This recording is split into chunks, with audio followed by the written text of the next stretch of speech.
would you mind introducing yourself for the audience, please? My name is Jocelyn Roberts, and I'm a Welsh artist living in North Wales, and I'm a painter. Fantastic. Now, I remember from your first episode of season 1 where you said, I paint all sorts, and I thought at the time, I'm going to put up a picture of licorice all sorts, which I thought was a great joke at the time. Now, the reason why, especially why I want you back on the podcast is because you've started to change your painting direction in a really interesting and exciting way. Can you tell us about that a little bit, please? Well, I think a lot of people have known me for still life work, and realistically, I only started still life during lockdown, and because we weren't allowed out to do landscapes, basically, and I ended up back in my studio. And it kind of just started from there, and obviously the more still life you do, people just, all the landscape work just sort of disappeared into the background. It kind of carried on a bit in my sketchbooks, but still life took over and sort of honed my skills, taught me a lot about oil painting, but now I kind of, lots of things conspired all at once, and I needed a fresh start, a new focus, and the best way to do that for me personally is to do full circle and sort of walk away from still life currently. I still love it, but I wanted something I felt I didn't know how to do, and landscape was that thing at the time. Well, you did have some landscape paintings, because we did show some. Yeah. So, but as much as I agree with you, I'm thinking about the audio listeners that won't be able to see all these lovely pictures I'm putting on the screen for the YouTube viewers. So can you describe any distinction in style that may have changed for anyone who is listening and might be curious to have a look after listening to this? Yeah. Before lockdown, it was very much, I was a plein air artist, standing in front of the scene, and I would paint exactly what was in front of me. Very traditional. And now I'm leaning towards more expressive line work and very loose, I suppose the word is, very freeing for me. I almost feel like I've gone back to the beginning, like pretending I don't know anything about painting landscape. I just wanted to express what I was feeling, for example, in a field, and I would walk the perimeter with my sketchbook and draw the lines as I walked round, whether they were the perimeter lines of the field or the treetops or the pathways that the sheep make through the fields. So my new work is very drawing based, and it's kind of hard to describe really. They're just almost scribbly, and so I'd get paint out and I would just splash colour on to depict a group of trees. I wouldn't be painting them individually like I used to. So it could almost look abstract at first, but once I've brought them back to the studio, all of these sketches and scribbles and splashy bits of work, I would either rework them into a more recognisable landscape, or I would be tearing them up and gluing them back together and rehashing them into what I felt about where I was at the time. So I think they're quite different styles, and a lot of people are sort of wondering what on earth I'm doing, because there's nothing like I used to do. But for me, I'm just responding to what I see in just in a different way. It does feel like the polar opposite, because it was so controlled before, especially with the still life. And as much as they're both beautiful, they're very different approaches, which makes it all the more impressive that you've turned your hand to this, which is not a new approach for you, is it? Because wasn't it something which you would just confine to sketchbooks before? Yeah, absolutely. My sketchbooks are completely scribbly and very messy, and they weren't like what I considered proper artists' work, and I don't know where this proper came from, but I thought, well, if I want to be a proper artist, I need to do this proper real work. And I suppose it was honing a skill I thought I needed at the time, and it was colour mixing and obviously how you're viewing a subject. And it's almost like they were studies. Now I feel like, not that I don't know what I'm doing, I feel like I've got the space to allow myself to be more expressive, which I don't think the still life were doing that for me. I was beginning to feel they were getting dull and they weren't exciting me, so how can they be exciting to other people? And I think I get my joy out of the process rather than maybe the end sale. Once I finish with them, they're just a product that I just let move along. I'm too busy getting excited about the next scribble. I should stop calling it that, because they're kind of, I don't know if they are or not, but it is the beginning of this exploration onto bigger canvases now instead of the sketchbook pages, isn't it? Because it feels to me exciting, because as much as I admired your work before, to see what you're doing now feels like real expression and energy that is being injected into all of the pieces. And it is hard to describe the style, because it's not impressionistic, it's almost expressionistic landscape work, which you don't see a lot of landscape expressionism. You see more expressionism in portraiture, I feel, where you can convey emotion quite easily, whereas with landscape it's really interesting and engaging stuff. So I'm really excited to see where you're going, and I think it's scary for artists to do things like this. So how's it affected your audience? I think I've probably lost half of them. Oh, do you really think so? I think so. I think your audience feels comfortable with what they know. And I think the same with galleries as well. They like you to be consistent. And that's probably not a thing that I am.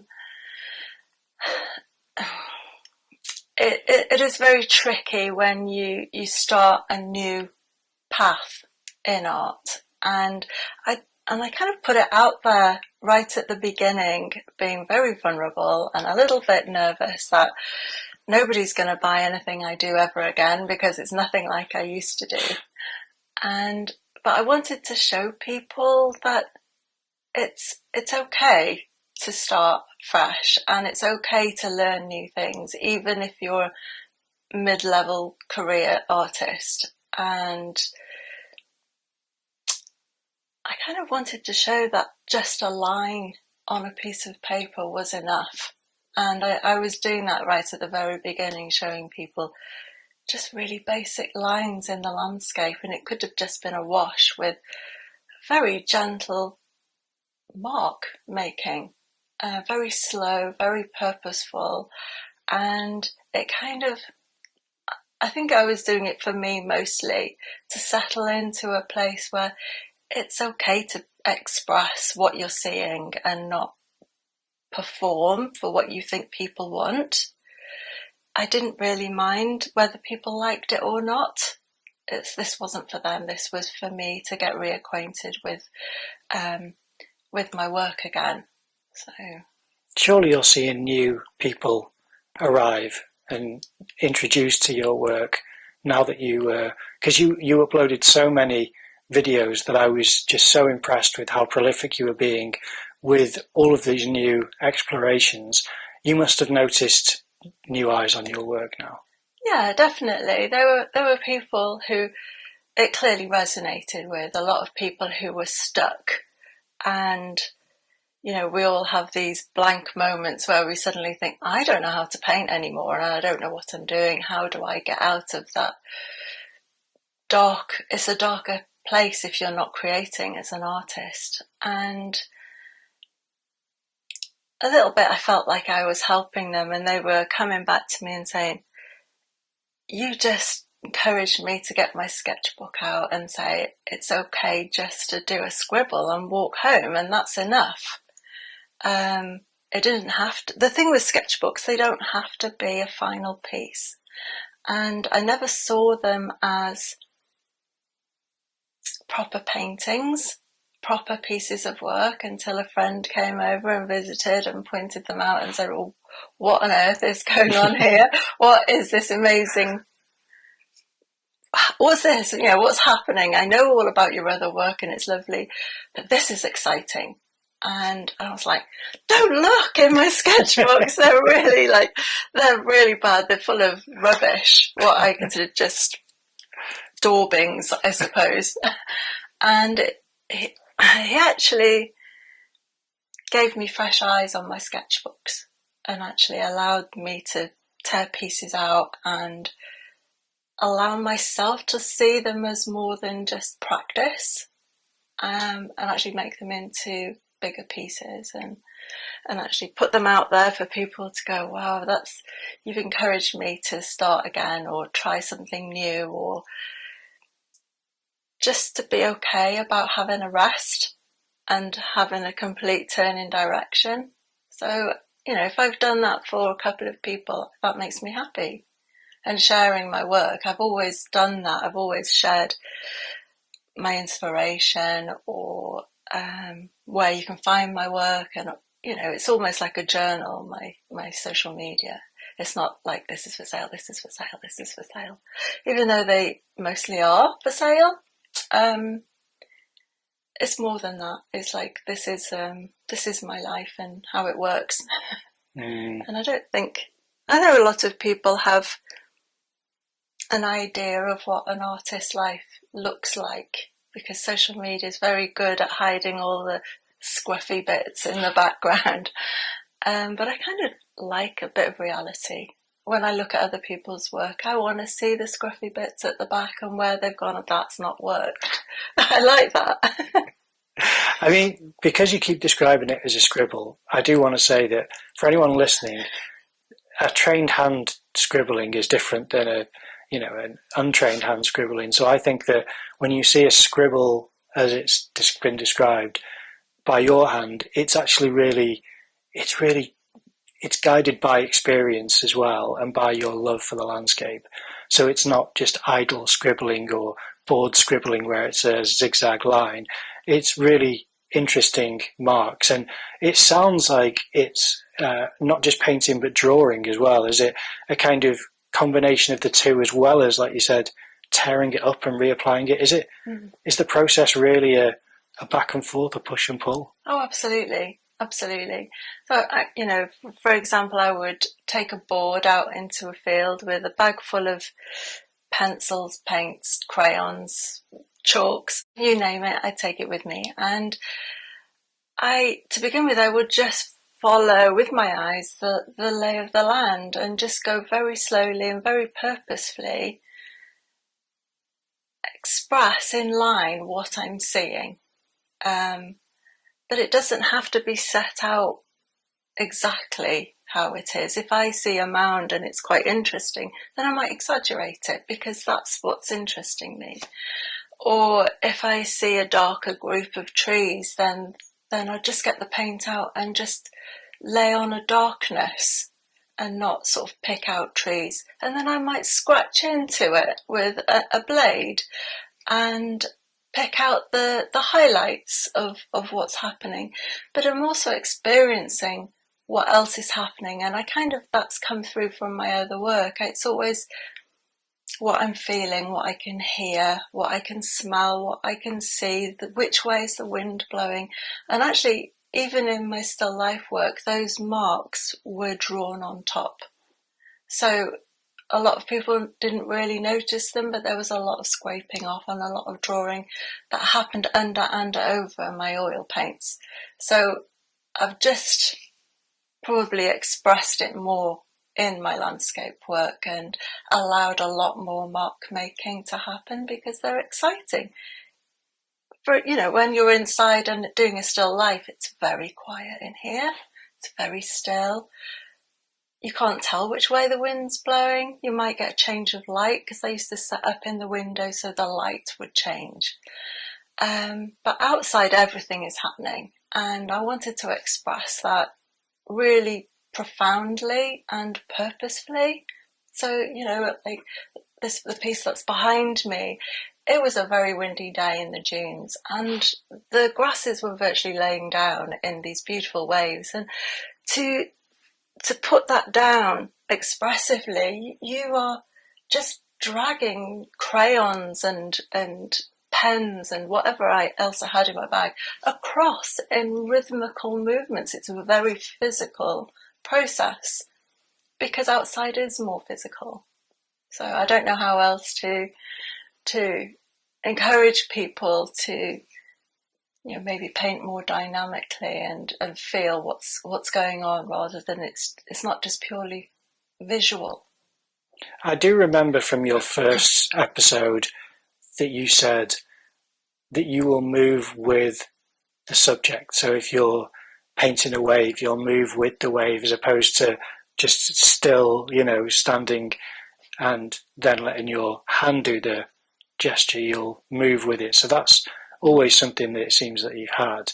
But surely you've gone from a very traditional composition to now finding a lot of very experimental and new approaches to how to cover the picture plane, which I think is exciting. And again, it's more modern to have that more, I don't want to say more artistic, because it all comes from art, but more contemporary approach to painting.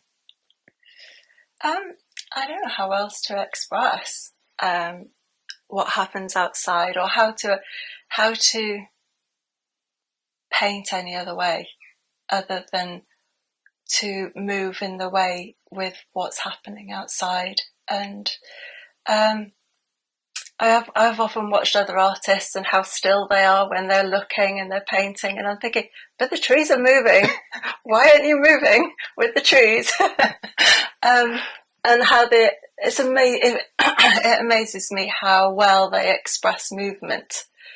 Whereas I think I don't know whether I'm still at the beginning or the middle or the end of how I do it, but for me the only way to do it is to feel and move with those movements.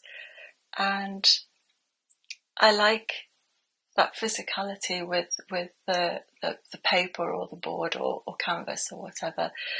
And even in my old watercolours, which is where I started, I would tip it upside down and shake the paint off the paper and move it around, and encourage other people to do that, because this is an expressive art, it's an expressive medium. And if you're doing everything very statically, then for me my work was static and it bored me. I didn't like what I was doing when I was like that. So I think you have to kind of paint in the way you are as a person. And I think I get excited about things. It makes me want to jump up and down and run around the fields. And if that's mad and a little bit crazy, then that's the way my work will come out. And I'm okay with that. Yeah. I am now. I probably never used to be. But, how else do you get energy in your work? And I think that's important. The different layers, that the more layers you add, the more exciting it is for the viewer as well as for me. No, I agree. I'm dying to have you out plein air painting so that I can see this in person, because imagining it, I could just imagine it look like dancing. You kind of dancing whilst painting, which I've only seen one artist do before, and that was a guest on the podcast, Lisa Lebowski. So I'm going to insert a quick clip of her dancing, because that's what I imagine you're doing when you're painting as well. Yeah, probably is actually. Yeah. Yeah, I do dance in the studio and sing, and I always have music on if I'm in here doing work. And sometimes, when I'm out and about, I have, an earpiece in, so I'm listening to music.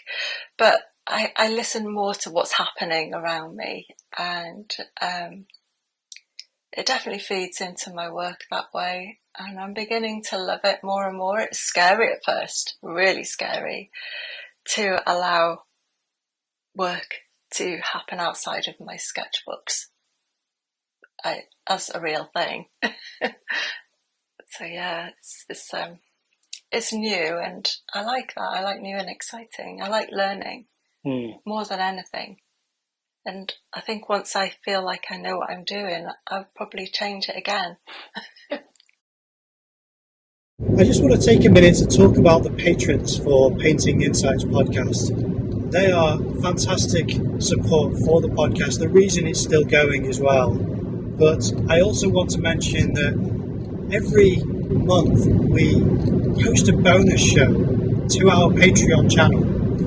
And recently I was fortunate enough to spend the day out with Rob Poynton as he painted one of the landscape paintings that he made in North Wales in 2025. And I joined him on a day when it was quite stormy weather. He said it was some of the worst weather conditions he's painted in, and I managed to capture that on camera. It may sound awful, but it was quite a privilege to see how he does what he does in those conditions. If you're interested in that story, that will be exclusive to Patreon, so I highly recommend checking it out. It's the price of a cup of coffee, and it means the world to Richard and I for supporting the podcast. I really genuinely want to thank everyone for watching, liking, commenting, subscribing, but especially to the patrons.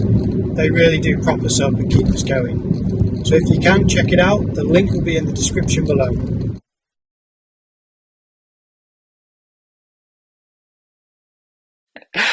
Well, I should point out this will probably get posted November or December, probably, because this is going to be for season 6 where I do in-person interviews, and we're currently in July. How long has it been that you've started this now freedom onto the canvas? It's probably 12 months. So, Yeah. I think I had about 12 months off and not painting. And it didn't feel very good that time. I kind of just fell out of love with what I was doing, and I thought, well, there's no point doing what I'm not loving. So yeah, 12 months ago, it's like, right, okay, I need to just get back out into nature and do some meditation and just fall in love with the landscape again. And eventually took my sketchbooks with me and just sort of just sat out there and just started drawing lines, really. and I remember you saying about your palette when we first spoke as well, about how it was a fixed palette and your belief was to not wander outside of this palette. Has it remained like that as well? Yeah, absolutely. Yeah? Yeah. The only medium change is like whether I bring pencils or inks, but it's still the same split palette where you have 2 reds, 2 yellows, 2 blues. I think I've got white and burnt sienna, and I think that's all I need. I know my colour mixing skills are really good, and I know what I can create with them. So to start changing that now would probably be the end of my painting career, actually.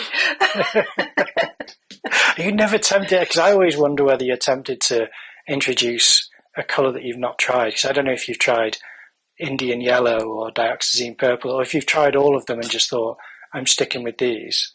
I do try them sometimes. Indian yellow is actually in my watercolour palette instead of cadmium yellow. I did fancy trying cobalt teal, and then I figured out how to make a very similar one, so then I thought, no, I won't buy it. I know that they would just end up unused in the drawer because I'm very comfortable with what I can do, and for the most part I don't paint colours I don't think I can create, so I suppose they're very landscapey colours that I use. So to go outside of that, we don't live in the Caribbean, so cobalt teal probably won't come into it very often. So yeah, I do consider other colours, but I talk myself out of it. That's fair enough. Yeah. But I'm wondering now as well, with this new exploration, whether you're making decisions which are, you're free to invent more than you were before, or if you kind of think, I still won't invent, I'll just react. I don't know what the parameters are, because some people say, invention and discovery is part of that, because it's, part of how you describe emotion in the landscape that you can't just pull from the reference. And others say you must keep to the reference. So there's no one way or the other. It's just whatever's true for you. How do you find that works best for you?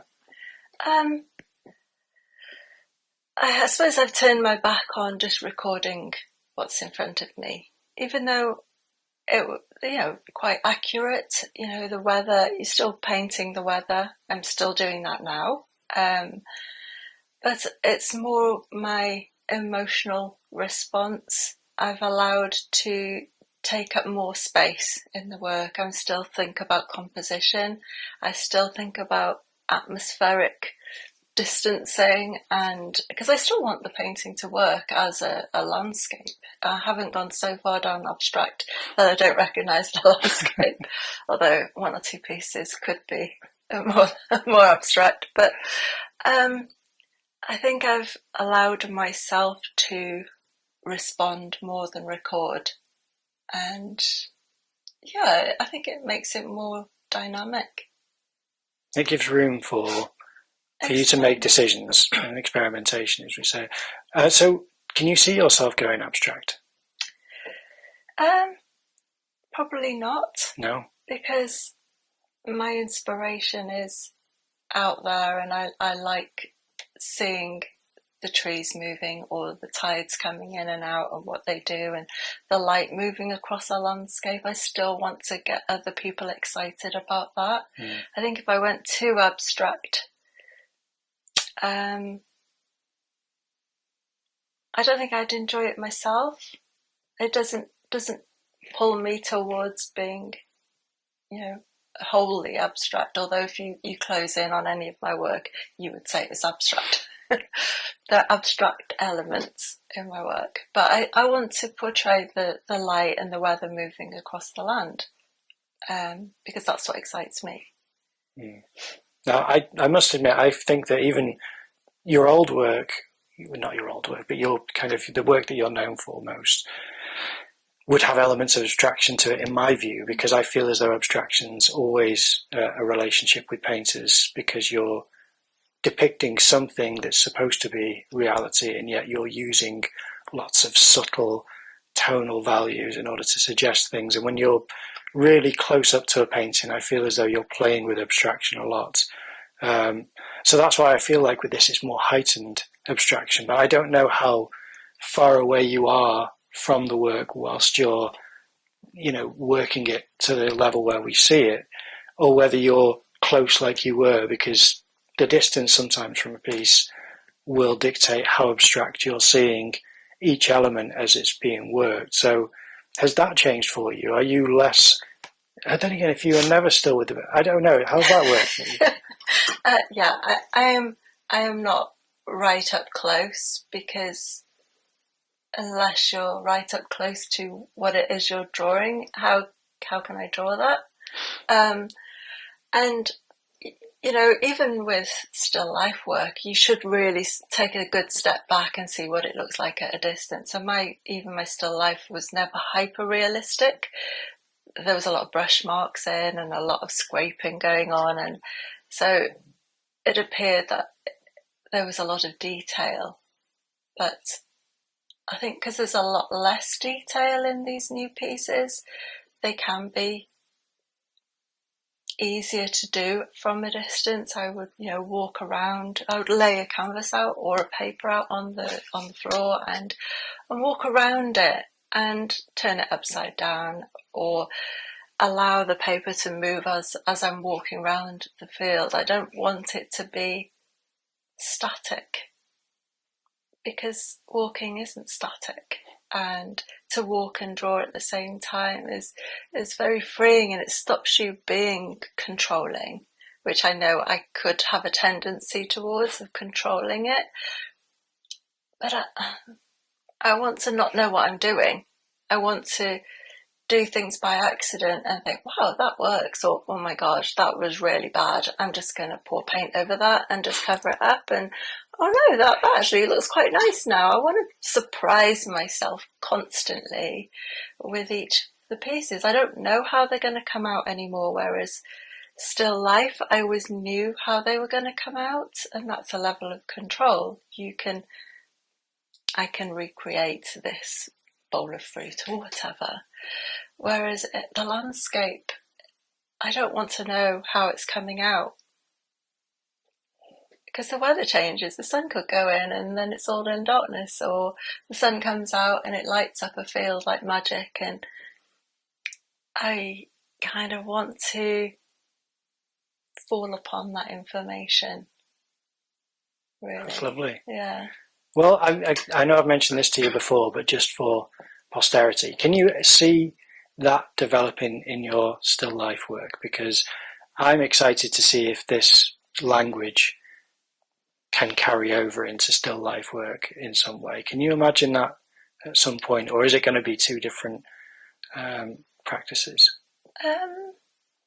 It's hard to say, I used to set my work up in a window, so the weather changed, and the light and the shadows changed around it, so there was some element of change and movement.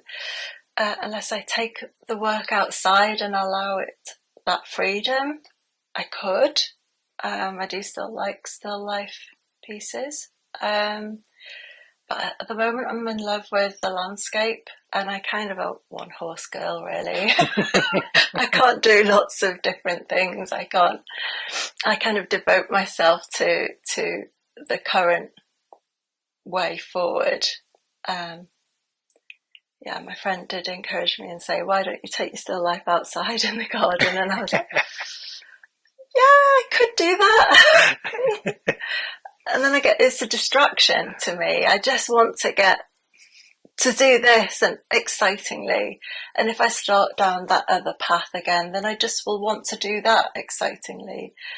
And then it's like dividing yourself into two halves. I'm not very good at doing that. I'm a kind of, yeah, that's a single focus that you want to keep. And that's true. That's sincerity. So I completely support that.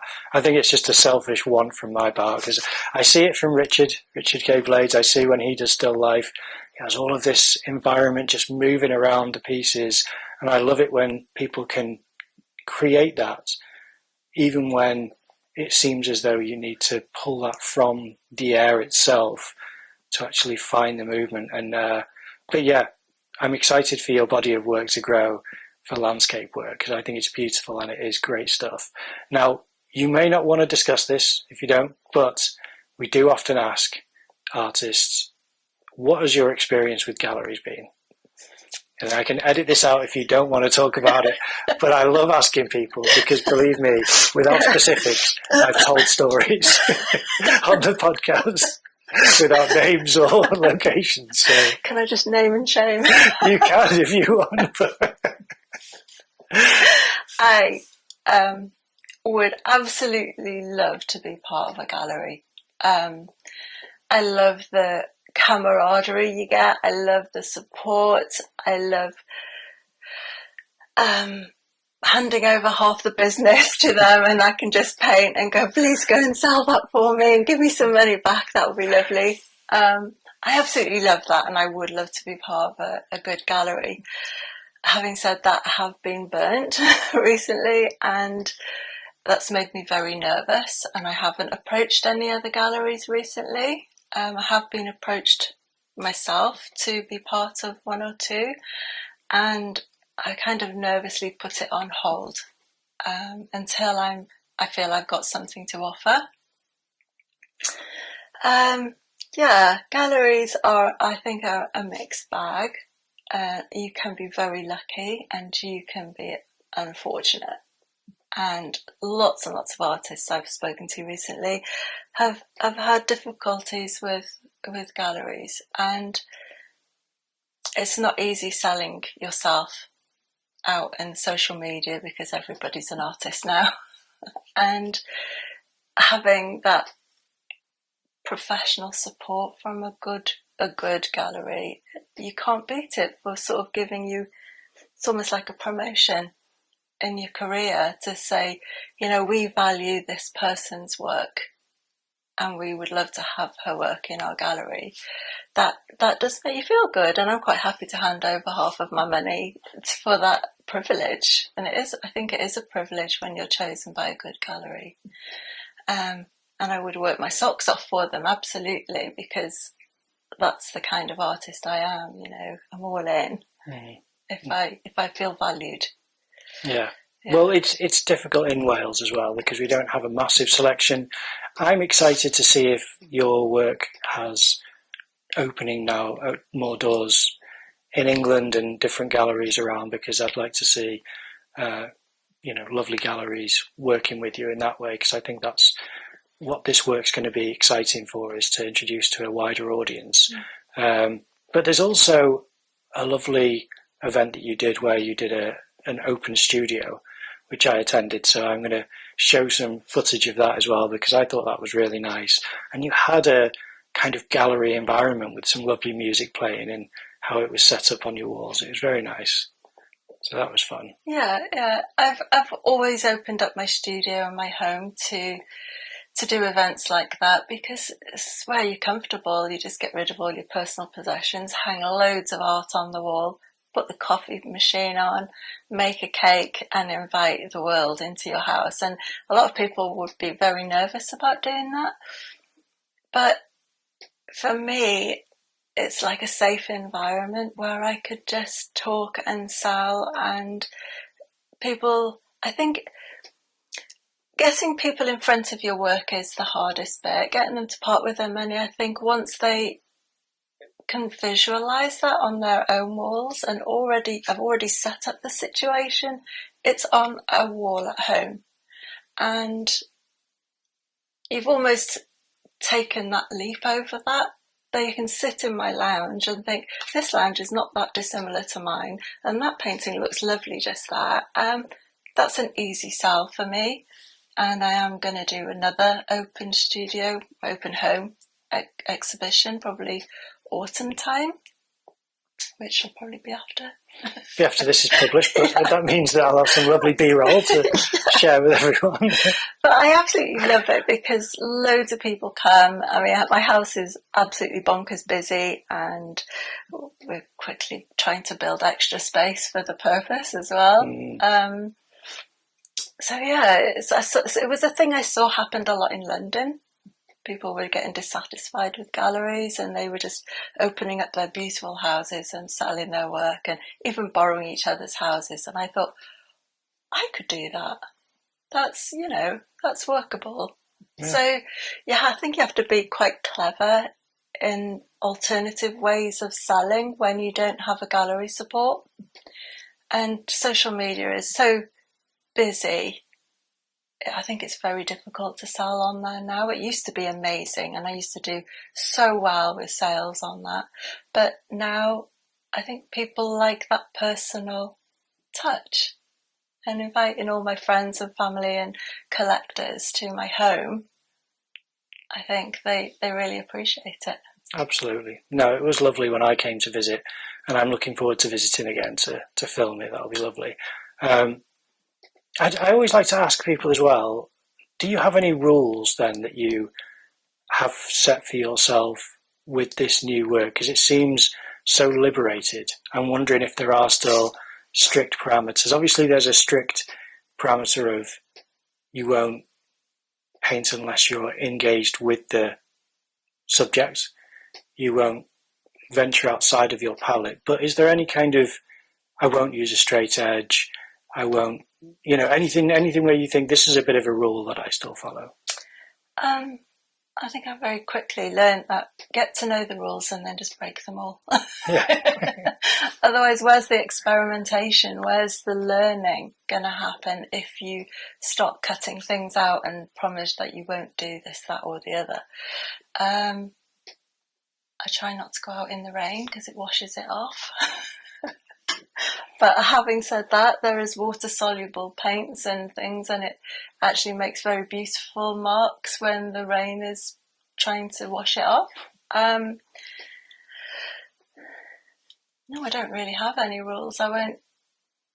Obviously, the colour palette is probably me being lazy, and I just don't want to carry it all. Yeah, I don't know. I don't think I have any boundaries. That's really great. As far as this, particularly this new work is concerned, because I don't know I don't feel like I know what I'm doing, which it kind of looks like I do, but honestly, I start out and I don't know what it's going to look like. So how do I know how that works? I don't. I just do it, and I think maybe the rule is just don't think about it. Don't think, just do it. Just start right now, do it. And a line is enough. I drew a line in the snow and I did a little video of it, that trying to get people past the idea that everything has to be a finished product, and it doesn't, and a line is enough. So drawing a line in the snow, is that drawing? Yes, it is. And that is brilliant. And I think I'm kind of like expressive, fizzy kind of person when I'm painting. I'm super excited about little things and detail and weather and anything that's happening. And I think if you stop blinkering yourself, then you miss the magic that you can capture, or have a go at capturing at least. 10 out of 20 pieces might not work, but then you can tear them up later and make something different. I've given myself a break. Stop trying to do perfection and relax and enjoy the process. And that's where I think the learning comes, is to get to enjoy what you're doing and be silly. Life's too short. I appreciate that. No, actually, I remember talking about that with a fellow art student when I was in university, about the importance of being silly and having fun. Now, I am one more before I forget. It's not just paint, is it? So do you say, is it pastels you're taking out with you as well? Or? Everything. Acrylic paints, inks, pencils of varying kinds, ordinary and hard pencils, water-soluble pencils, palette knives so I can scrape it off and spread it on. Probably a lot of water-based mediums, so it's easy. I don't take oils out anymore. I allow the work to come home. I can think about it, and then more recently, I've sort of been just using it as a bit of a wash or a rub over afterwards, to add a bit more colour to pieces and soften it, which has given it another layer again, which I'm super excited about using oils again, because they are challenging to do out and about, because when you bring it home it's smudges and which could be good, but it's challenging to carry home. Well, I thought that when you mentioned about the rain washing away, because I thought I've purposely painted in chucking it down rain with oil to see what happened, because I really didn't know what happened. And to just see the water bubble on top and not affect the paint so much was interesting. One thing I didn't realise is that it still affects the impact. So the raindrops still made the oil splatter onto my shirt, which I hadn't realised. So that became a painted shirt now, which is absolutely coated in paint. But yeah, so that was what I learned there, because I'd never done it. So, and I don't think I've done it with acrylic to see how much of a fight it becomes, because obviously it'll just start to run, which could be quite nice. But at some point I'll go, it's nice now, umbrella, just save it as it is. So yeah, it's exciting. Is there anywhere, I assume there's nowhere that you're exhibiting your new work yet, is there?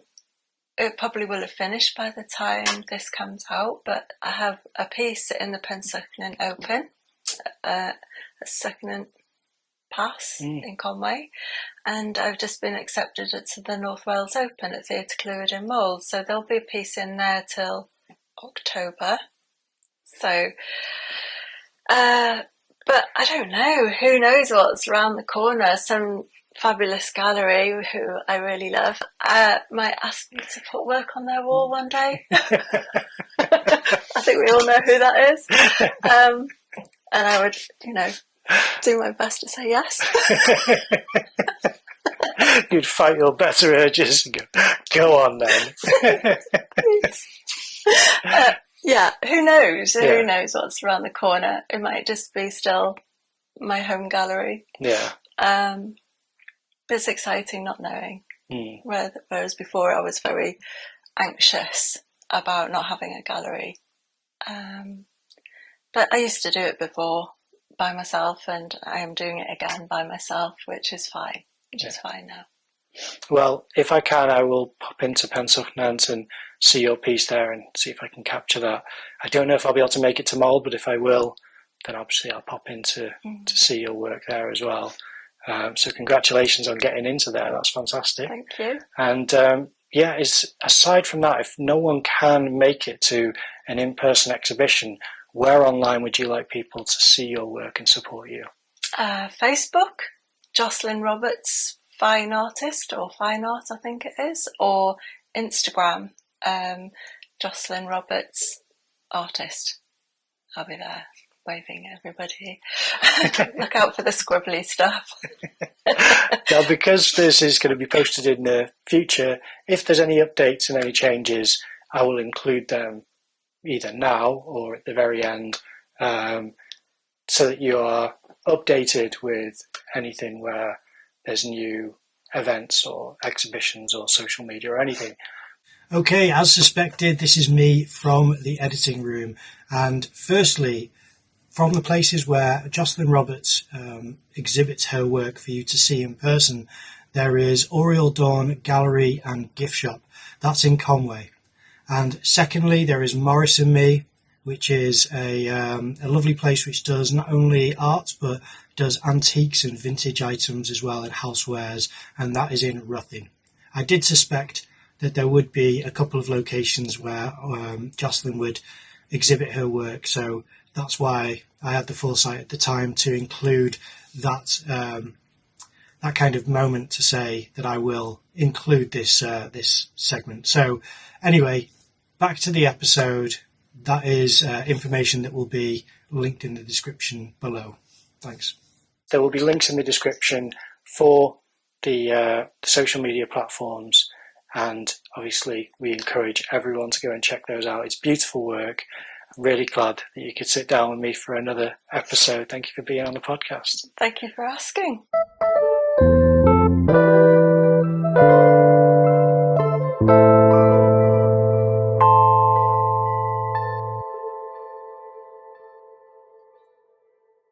Well, we hope you enjoyed that episode. If you can support the podcast by leaving a like or a comment down below, that would really be great. But what we'd really like is if you're able to leave a review on the podcast channels, wherever you listen to it or download it, because that helps us get spread around the internet so that more people have access to us and able to see what we're making. Also, follow us on Instagram, and we'd really appreciate it if you like and engage with our posts.